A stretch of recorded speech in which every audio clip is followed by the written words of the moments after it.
rekan-rekan 5 TV, berjumpa lagi dalam liputan daring 5 News dengan berita terhangat dan teraktual bersama saya, Dea Skar Arum. Pemirsa, Minggu 28 Juni 2020, masyarakat dikejutkan oleh video pidato Presiden Joko Widodo dalam sidang Kabinet Paripurna. Presiden Joko Widodo mengaku kecewa terhadap kinerja para menteri yang biasa-biasa saja dalam menghadapi COVID-19. Berikut liputan selengkapnya. Di tahun 2019, pasangan Capres dan Cawapres Joko Widodo dan Kiai Haji Ma'ruf Amin memenangkan pemilu presiden. Bagi Jokowi, hal ini merupakan periode keduanya menjabat sebagai presiden.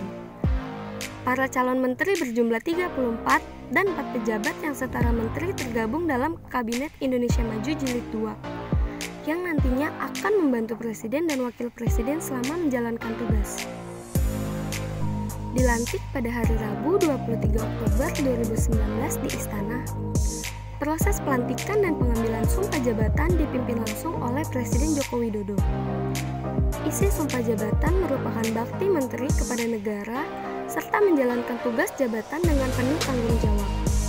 Namun, belum genap setahun, kerja Kabinet Indonesia Maju Jilid 2, Presiden Jokowi telah dibuat kecewa serta amarahnya diperlihatkan kepada publik.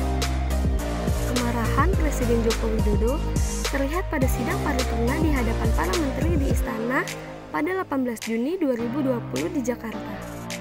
Merupakan ancaman reshuffle menteri. Awal mula ancaman reshuffle menteri ini dikarenakan Presiden geram terhadap kinerja para menteri dalam menangani pandemi virus corona atau COVID-19. Dalam rapat tersebut, Presiden Jokowi menegaskan bahwa ia mempertaruhkan reputasi politiknya untuk menyelamatkan rakyat dan negara. Bahkan bersedia membubarkan lembaga negara hingga melakukan reshuffle agar kinerja menteri lebih baik lagi. Pertama, Syita, saya ingin tegaskan bahwa reshuffle kabinet itu adalah hak prerogatif dari presiden. Artinya ini adalah satu kewenangan internal dari presiden ketika melihat reshuffle itu memang dibutuhkan. Apa tujuan dari reshuffle? Tujuan dari reshuffle adalah memperbaiki kinerja dari kabinet yang dianggap oleh presiden mungkin kurang baik dan kurang efektif sehingga tujuan-tujuan yang diharapkan belum tercapai atau tidak tercapai. Oleh karena itu, dalam kacamata saya, reshuffle itu adalah satu hal yang lumrah dan wajar. Bahwa pesan dari Pak Jokowi itu sebetulnya adalah pengingat kepada seluruh jajaran kabinetnya agar bekerja extraordinary. Karena COVID-19 ini untuk penanganannya membutuhkan penanganan yang extraordinary. Oleh karena itu, ini patut kita syukuri stabilitas pemerintahan saat ini, ya, karena kemudian itu muncul dari niatan baik presiden mengakomodasi perbedaan-perbedaan yang ada pada saat pemilu 2019. Ini adalah buah dari pemerintahan akomodasi yang dibangun oleh Pak Jokowi.